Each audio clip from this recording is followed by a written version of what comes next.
Hello everyone. Before we start today's video, if you could all do me a solid and lightly tap the like button, perhaps share the video about and leave a comment. If you are not subscribed, subscribe as well. It would greatly help this channel. Thank you very much.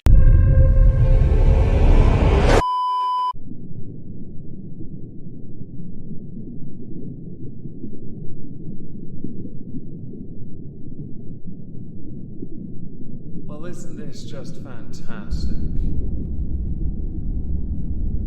Captain's Log, Subdates 221229.8, a list. I'm going to compile a list of 2023 tortures and try to up the ante 25% from 2022. No point going higher though, because if I do, I could risk a pointless premature plateau.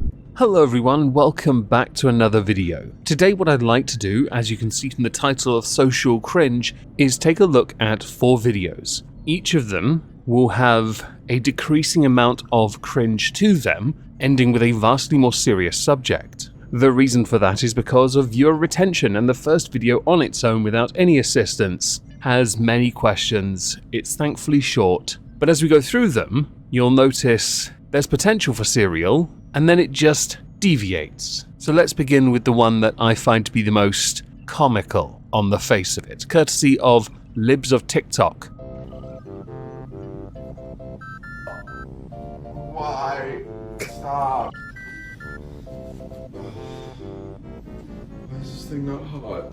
I swear to God, if anyone says welcome to womanhood, I'm gonna lose my shit. Okay, so I have a number of questions. The first, is this real? Like, does this actually happen? Is it kind of psychosomatic in that regard? The second question, intense period pains. But where? Is it possible you pulled a muscle near your groin? Is that what it is? Did you just not do your stretches before you did your workout? Third question, and this one's quite important. Why is no one telling you that this might not be what you think it is? In the sense that side effects known to the hormone estrogen, so HRT side effects and risks, could well include tenderness of your breasticles, leg cramps, skin irritation, bloating, indigestion, nausea, headaches, but also the side effects to progesterone include premenstrual syndrome-like symptoms, or as it is otherwise known, lower tummy abdominal pain. When others mock this because they think it's nuts, I kinda get the point, mostly because we only have 15 seconds to go on, and it still makes very little sense.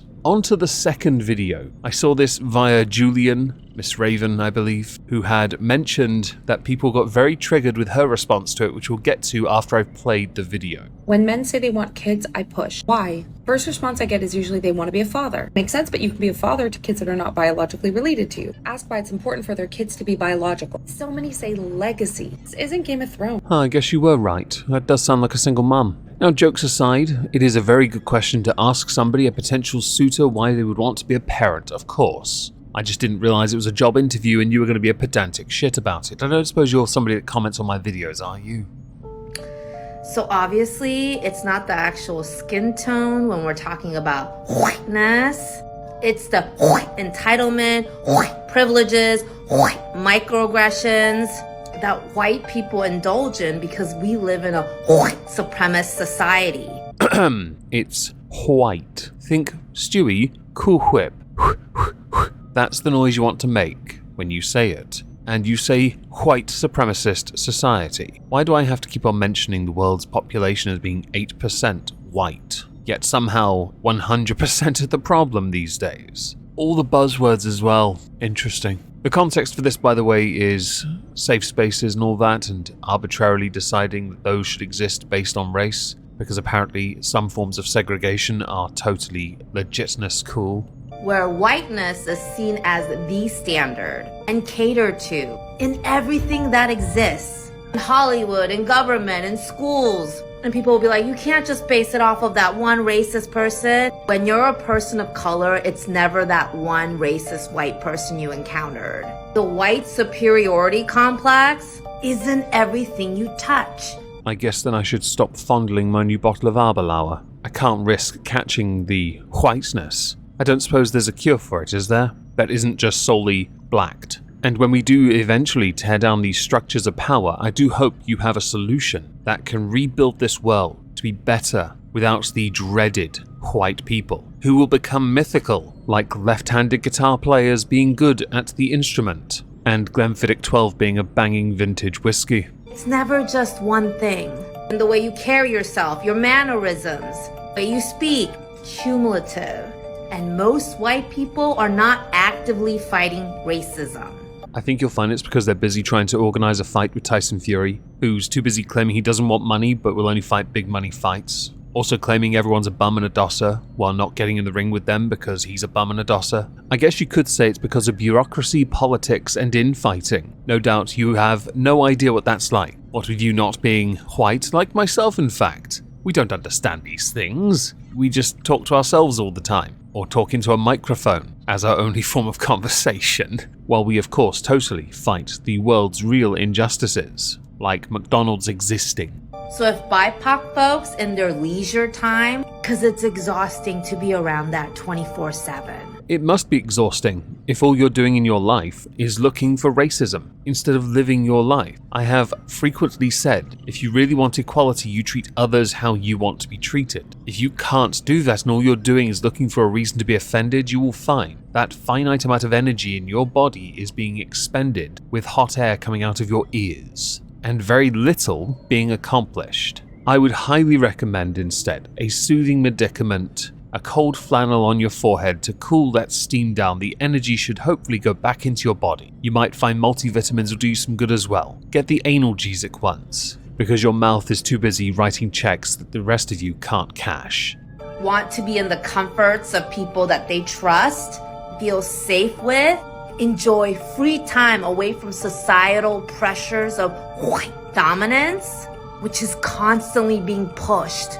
It's not exclusionary. Yeah, I'm not playing that video anymore because I don't need to. You've basically said exactly what needed to be said to frame the argument that I would frame against you. You're a racist. On to the next video. If you think about it, there's nothing to appreciate a man for.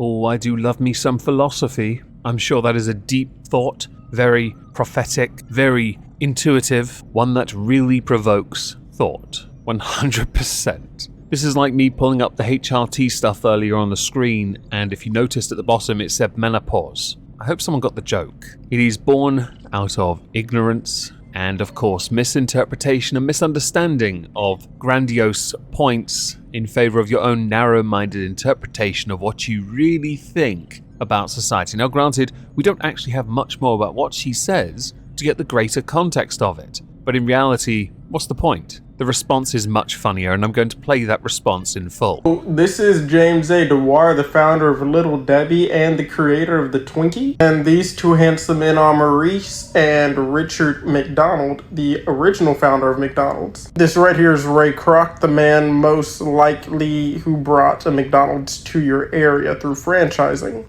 And this is David Godel. This man pioneered the way for you to be able to inject a metric fuck ton of insulin into your system to keep your own body breathing, since you decided to destroy it to where it can't even function on its own. God, I love ponage. I don't get to do it much myself these days. I'm far too slow when I speak. My wit is usually based around slightly more obscure jokes or darker comedy that I can't get away with on YouTube or anywhere for that matter, but it's always quite refreshing to see somebody absolutely lay the smack down on somebody by throwing in their face things that they take for granted that they undoubtedly use in their daily life. I had a Twinkie once. It tasted like nothing, but I felt the sugar, and I've had McDonald's a couple times in my life. I only really like the double sausage egg McMuffins. Everything else can go in the bin. In fact, I order a full exterminatus on the rest of its menu and buildings, and everyone inside them. Now, I said there were 4 videos at the start, but the third video I showed you I found by chance. So it's actually now 5. I know, what a day. You get all this extra content, but this one's a bit more serious. Very serious. It actually ties into what the girl said in the last video concerning, men are useless and all that crap. I'm not going to beg for your time when you give it to your homeboys for free. I'll just find somebody who's not gay. I'm already intrigued by that video. I feel like obviously context matters, but the statement on the face of it is quite a bold one. The response, though, comes from somebody I pay attention to. Now, I'm gonna say for the sake of it, it might not tie in as seamlessly as others do, but they do raise some serious points that I would like to talk about. Perfect, smart woman. Ish. At least she's not wasting her time, because here's the thing, he's giving all of his attention to his homeboys for free because they're not entitled, and they don't stress him out. Isn't it funny how women can't comprehend the fact that men don't always want to bone things? Guys can have friends that are girls and not want to bone them. And believe it or not, men can have guy friends without wanting to bone them. So suggesting otherwise is not only idiotic, homophobic, but it's also misandrist, okay? Men, they have more going on up here than just thinking with their penis, despite popular belief. Thank you. This particular user had been banned from TikTok for a while because her rants defending men garnered a considerable amount of backlash. When it comes to standing up for men, generally we do have to rely on female users, because men's voices invariably get drowned out when it comes to very serious topics. And the subject of men's rights has been ongoing for a long time. Some laugh at the very idea, claiming that men have everything, ignoring a vast number of issues in society. So people like the user you just saw, whose name I've forgotten, I'm really bad with names, I'm very sorry, are vitally important. It doesn't mean, by the way, that they hate women and that's why they do it. It just means they're holding them to a standard potentially equal to that of how men are held. And I think that's important. Twitter at the moment is going through a purge of people being allowed to talk about certain topics where mental health is quite important. So the unalived discussion has been doing its rounds because Twitter is prohibiting it. And I don't like that.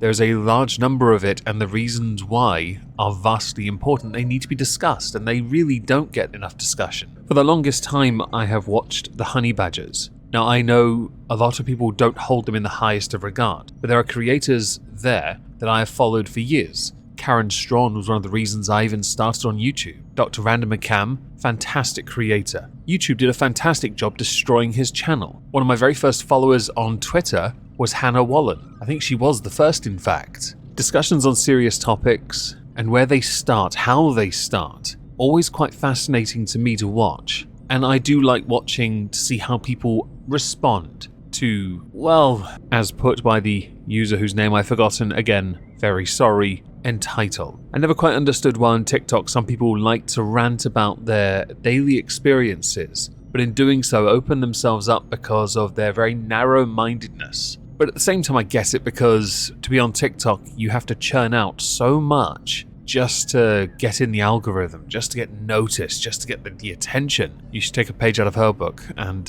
respond to idiots instead. You'll often find you might get banned, but it's okay, you could just come back with more accounts. I'm eternally grateful I have this channel on YouTube, because I for the life of me could not be asked to do any of that, because honestly, why would I want to? That is too much hard work.